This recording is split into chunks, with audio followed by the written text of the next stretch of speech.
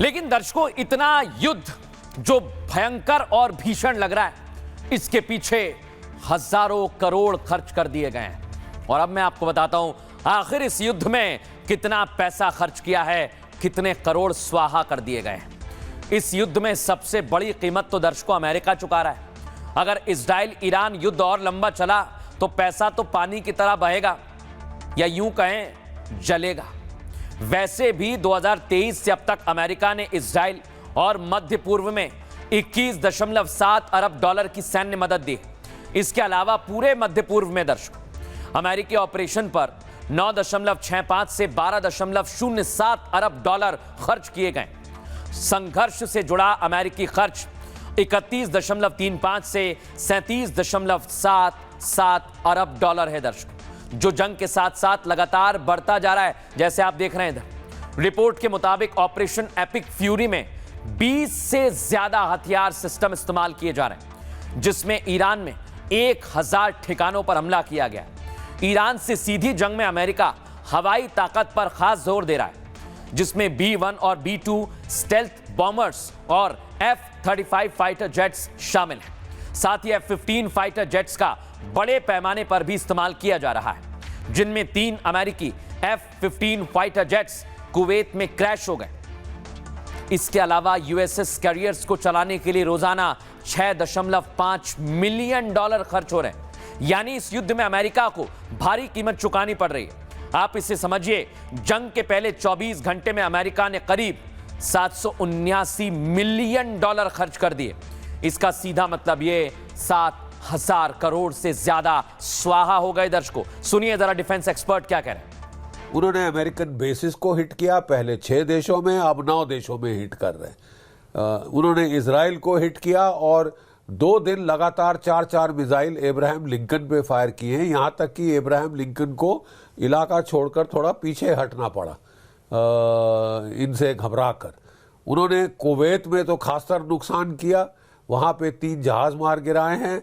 America की central command के मुताबिक अभी तक कोई 6 अमेरिकी सैनिक शहीद हो गए हैं और कोई 18 घायल हुए हैं। ये भी बड़ी कंट्रोल्ड फिगर लग रही है। मेरे ख्याल धीरे धीरे और जो नुकसान हुआ है, काफी नुकसान हुआ है, वो आता जाएगा। और दर्शकों अब मैं आपको बताने वाला हूं, एक तरफ युद्ध चल रहा है, लेकिन भारत में इस युद्ध को लेकर सियासत होने लगी और कांग्रेस पार्टी तो ईरान के साथ आ गई। सोनिया गांधी को ईरान पसंद है, इसलिए आज हम ये बात कह रहे हैं। दर्शकों पहली तस्वीर दिखाइए जरा, ये आप देखिए। प्रधानमंत्री नरेंद्र मोदी इजराइल गए थे, ये तस्वीर आपने देखी होगी, और युद्ध से पहले गए थे। लेकिन सोनिया गांधी अब इसी कूटनीति पर सवाल उठा रही हैं। ये प्रधानमंत्री नरेंद्र मोदी का सम्मान किया गया था, वो भी आपके सामने।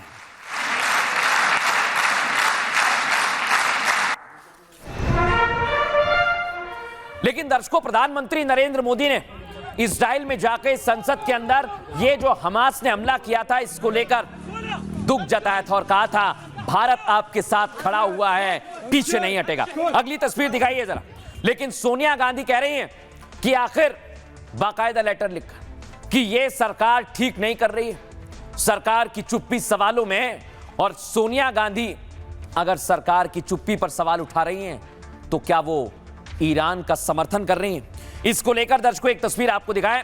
डॉक्टर निशिकांत दुबे ने ट्वीट भी किया है, जो सांसद हैं बीजेपी की तरफ से, और उन्होंने सवाल उठाए हैं। लेकिन दर्शकों सवाल यह भी है कि जब युद्ध हो रहा है और भारत अपने तरीके से, अपनी कूटनीति से काम कर रहा है, अच्छे से काम कर रहा है, तो क्या इस पर सियासत होनी चाहिए? और अगर हो रही है तो क्यों हो रही है? रिपोर्ट में देखिए।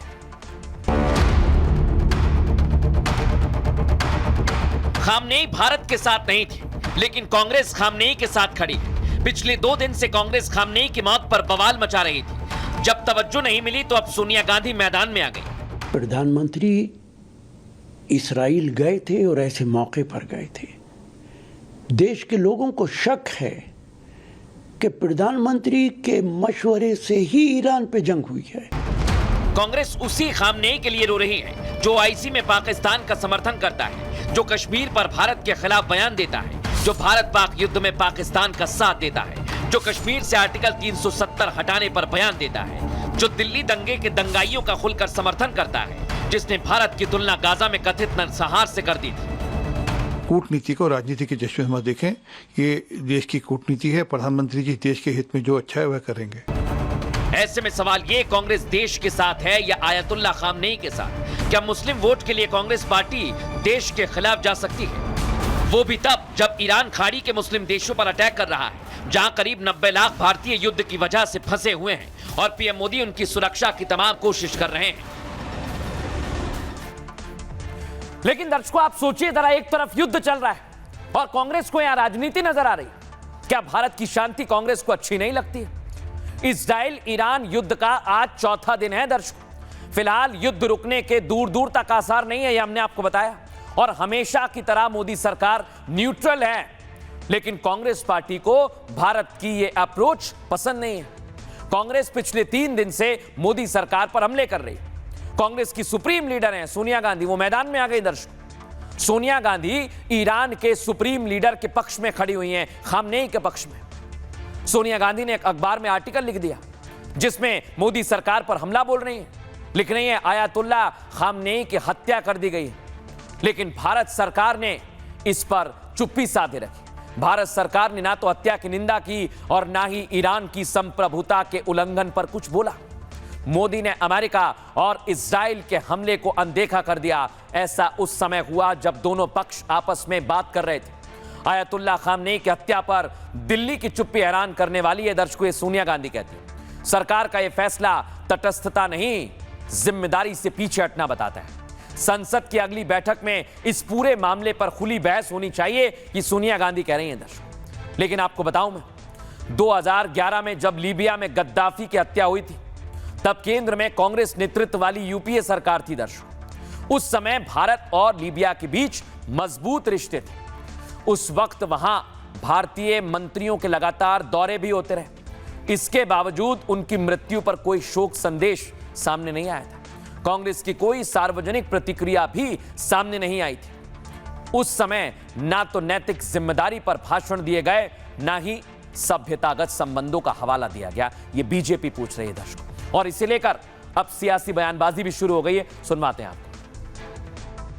भारत की जो विदेश नीति रही है, आज मौजूदा सरकार ने उस विदेश नीति के परखचे उड़ा दिए। प्रधानमंत्री इस्राइल गए थे और ऐसे मौके पर गए थे।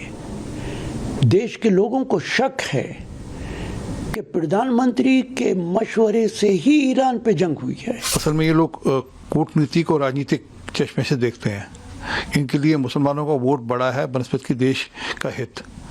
ये भूल गए कि मनमोहन सिंह जी ने जॉर्ज बुश राष्ट्रपति जिन्होंने इराक पे हमला किया, उनके लिए कसीदे कसे थे। कूटनीति को राजनीति के चश्मे से मत देखें, ये देश की कूटनीति है। प्रधानमंत्री जी देश के हित में जो अच्छा है वह करेंगे।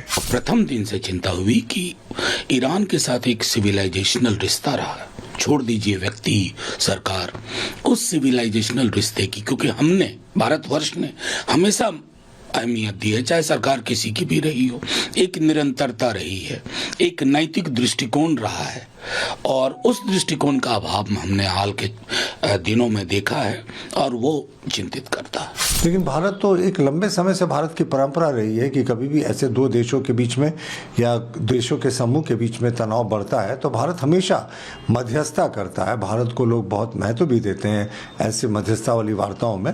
तो हमने शांति की अपील की और दोनों पक्षों से कहा है कि एकदम डिस्केलेट करना चाहिए। सोनिया गांधी के पत्र में यही कही गई बात जो मैं अभी कह रहा हूं आपसे, कि हम एक तरफा किसी की साइड लेकर, अमेरिका ताकतवर है इसलिए अमेरिका चाहे कितनी भी गलती करे हम उसकी जानिब खड़े रहेंगे, ये उचित हमारे लिए नहीं है।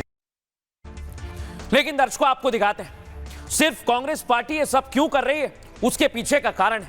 उसकी तस्वीर ये है दर्शकों, वोट बैंक के लिए देख रहे हैं आप, कई लोग हैं जो ईरान के समर्थन में रैलियां निकाल रहे हैं। आपके देश में कुछ हो नहीं रहा है, आपको क्या करना है? लेकिन नहीं, यहां राजनीति के लिए सब कुछ किया जा रहा है।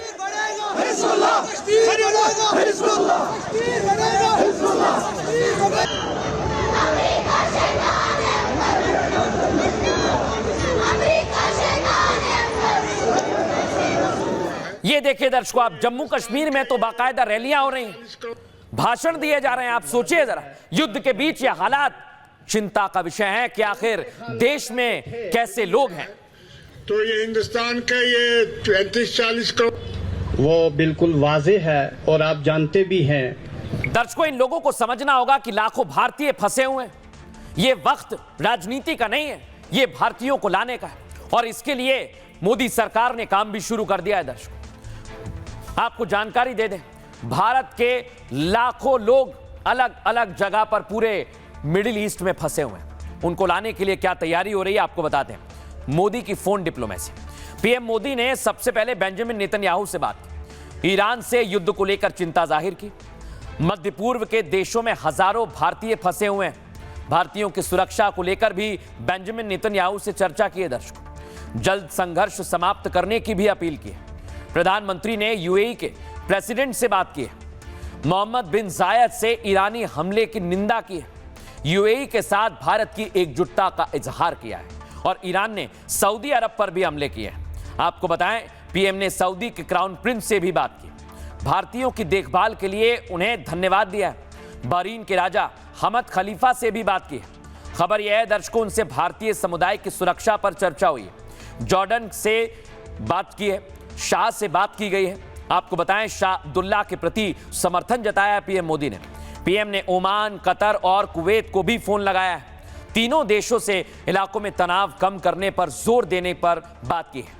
मुश्किल घड़ी में उनके साथ खड़े होने का भरोसा भी दिया गया है। लेकिन दर्शकों, प्रधानमंत्री नरेंद्र मोदी ने इस्राइल में जाकर कहा था कि आतंकवाद के खिलाफ हैं। सुनिए जरा। इंडिया भारत पूरी मजबूती और दृढ़ विश्वास के साथ इजराइल के साथ खड़ा है, आगे भी खड़ा रहेगा। आम लोगों की हत्या को किसी भी हालत में सही नहीं ठहराया जा सकता।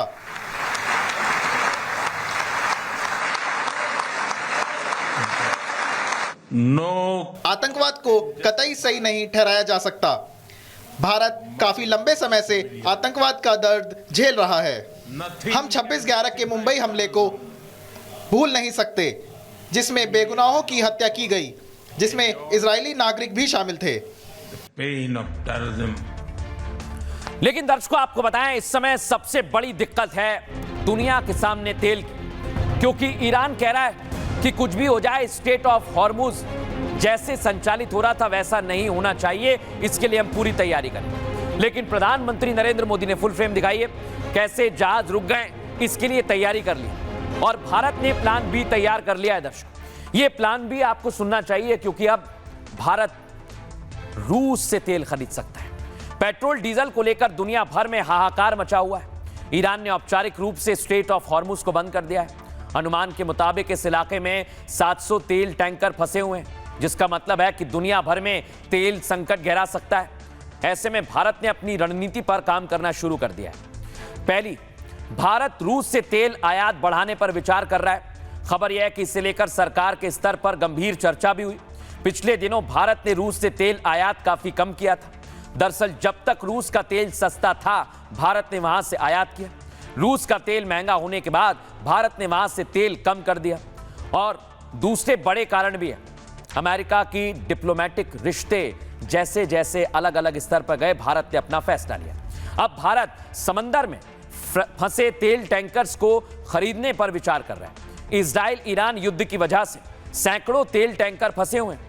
इनमें से ज्यादातर तेल टैंकर एशियाई समुद्र में खड़े हुए हैं। अगर यह डील होती है तो भारत को भी इसका फायदा मिलेगा, और उन देशों को भी जिनके टैंकर समुद्र में फंसे हैं, क्योंकि तब भारत को तेल किराए का खर्च बच जाएगा, बेचने वाले देश का नुकसान भी कम होगा। और तीसरा, भारत ने तेल कंपनियों को स्टॉक बनाए रखने पर जोर दिया है, ताकि आपात स्थिति में अचानक तेल का भंडार कम ना हो। खबर है कि भारत के पास अभी 25 दिन का तेल है। ऐसे में फिलहाल तेल के दाम भी नहीं बढ़ाए जाएंगे। यह आम लोगों के लिए भी खबर है दर्शकों, लेकिन इसे लेकर एक्सपर्ट्स क्या कह रहे हैं, सुनिए जरा। जितने भी चाहे क्लेम्स होते रहे कि हम रशिया से तेल नहीं लेंगे, लेकिन अभी भी हमारा हाईएस्ट जहां से हम इंपोर्ट करते हैं वो फरवरी के महीने में भी 1 million barrel dollars per day के हिसाब से रशिया ही सबसे हाईएस्ट रैंक पर आया है। उससे थोड़ा सा क्लोज सऊदी अरेबिया आया है। अब स्ट्रेट ऑफ हॉर्मुज जो बंद होती है उससे डेफिनेटली पूरे एशिया की, भारत की भी तकरीबन 70 to 80% अगर ऑयल वहां से आता है और वो स्ट्रेट ऑफ हॉर्मुज अगर बंद हुआ है ईरान के द्वारा और नीचे ह्यूतीज ने भी जो बंद किया है तो वो तो अमेरिका की देन है ना। तो इसके चलते बिल्कुल भारत रूस से लेजिटिमेटली अब तेल लेने की बात कर सकता है और बिल्कुल ये बातचीत कर भी रहा है, क्योंकि भारत की जो सरकार है वो राष्ट्रहित में अपना निर्णय लेगी।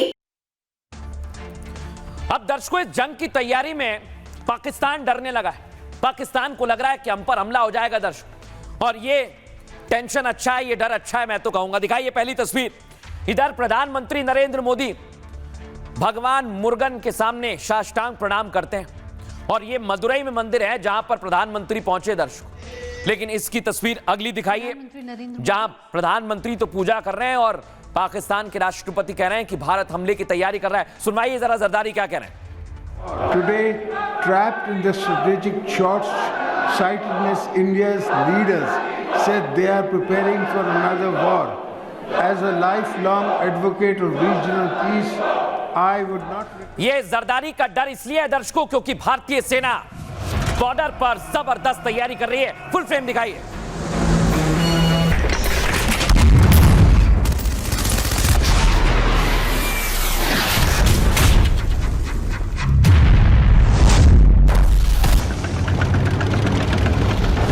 और दर्शकों, भारत के साथ साथ अफगानिस्तान ने भी पाक पर जबरदस्त हमले शुरू कर दिए। इसलिए पाकिस्तान डर रहा है कि अफगानिस्तान तो हमले कर रहा है, क्या भारत भी अब हम पर अटैक करने वाला है। यही डर पाक मीडिया में चर्चा का विषय बना हुआ है।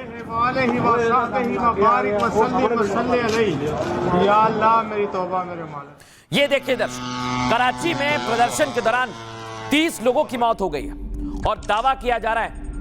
मूव कीजिए इस तस्वीर को। ये तस्वीर आप देखिए दर्शकों, अफगानिस्तान ने हमले जबरदस्त तेज कर दिए। फुल फ्रेम दिखाइए इस तस्वीर को।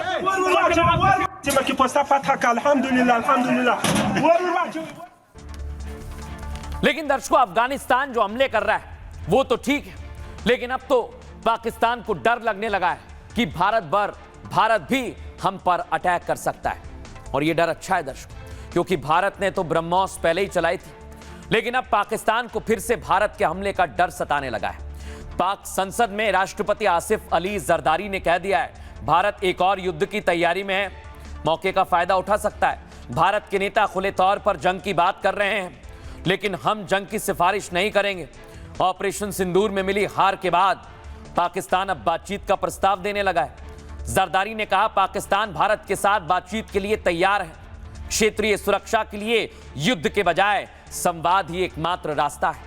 मेरा संदेश भारत के लिए है, वो युद्ध के माहौल से बाहर आए, बातचीत के जरिए मुद्दे का हल निकाला जाए। यही क्षेत्रीय शांति और स्थिरता का रास्ता है। भारत ने सिंधु जल संधि को रद्द कर दिया है। नदियों का पानी रोके जाने से पाकिस्तान परेशान है। जरदारी ने पानी रोकने को हाइड्रो टेररिज्म करार दिया है। और पाकिस्तान में टेंशन बढ़ने की वजह पीएम मोदी की पूजा भी है दर्शकों। 1 मार्च को पीएम मोदी तमिलनाडु के दौरे पर गए थे। मदुरई सुब्रमण्यम स्वामी मंदिर में उन्होंने पूजा अर्चना की थी। यह मंदिर भगवान मुर्गन कार्तिकेय को समर्पित है और युद्ध और विजय का देवता उन्हें माना जाता है, पूजा जाता है। पीएम मोदी पाकिस्तान को पहले भी चेतावनी दे चुके हैं, अगर भारत पर आतंकवादी हमला हुआ तो भारत करारा जवाब देगा। लेकिन अब पाकिस्तान को डर लगने लगा है। सेना के कमांडर भी कह चुके हैं कि हमारी तैयारी पूरी है, इस बार पाकिस्तान का भूगोल बदल देंगे। सुनिए जरा क्या डर पाकिस्तान को है, सुनवाते हैं। Trapped in the strategic short-sightedness, India's leaders said they are preparing for another war. As a lifelong advocate of regional peace, I would not recommend it. My message to them is move away from war theater to meaningful negotiation tables, because that is the only path for the regional security. दर्शकों, पाकिस्तान डर रहा है, कई देश जल रहे हैं, हर जगह पर हमले हो रहे हैं। लेकिन दर्शकों, भारत में क्या हो रहा है दिखाता हूं आपको। आज चंद्र ग्रहण की चर्चा थी दर्शकों, चंद्र ग्रहण खत्म हो गया है और अब होली की तैयारी होने लगी है। दिखाइए जरा अगली तस्वीर, ये आप देखिए।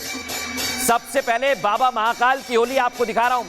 होली अब शुरू हो चुकी है और देश भर में रंग बरसने शुरू हो गए। दिखाइए फुल फ्रेम तस्वीर को।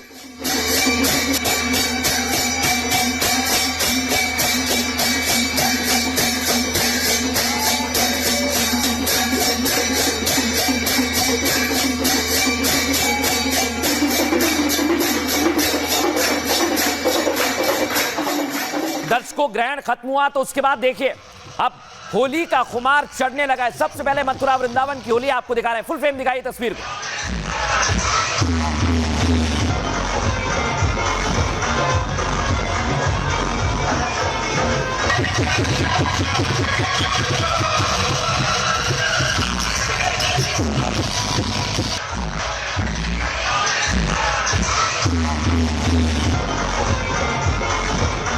अब दर्शकों आपको दिखाते हैं जगन्नाथ मंदिर में भी होली की चर्चाएं होने लगी है। दिखाइए जरा फुल फ्रेम इस तस्वीर में।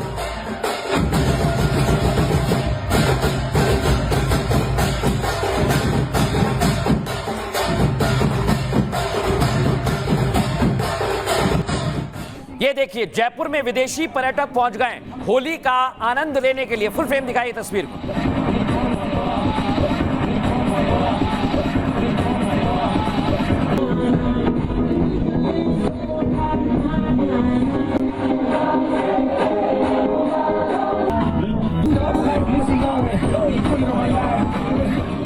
दर्शकों, आज स्कूलों में भी बच्चों ने होली खेली है और ये तस्वीर दिखाइए जरा।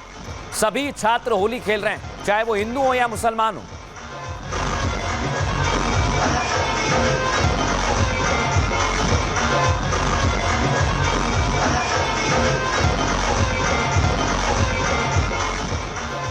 दर्शकों, इधर गोवा के मुख्यमंत्री ने भी आज होली का त्योहार मनाया है।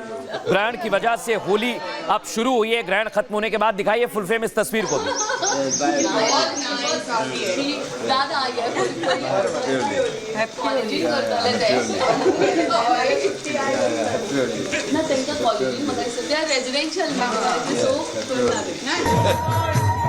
ये आप देखिए दर्शकों, बांग्लादेश में सरकार बदल गई है। यूनुस जा चुके हैं, तो वहां पर कैसे हिंदू होली का त्योहार मना रहे हैं आपके सामने।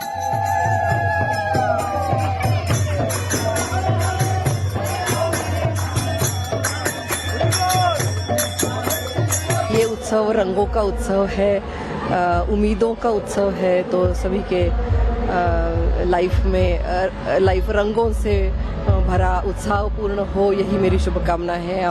Very beautiful and it's very exciting and you have a lot of parties and it's very nice.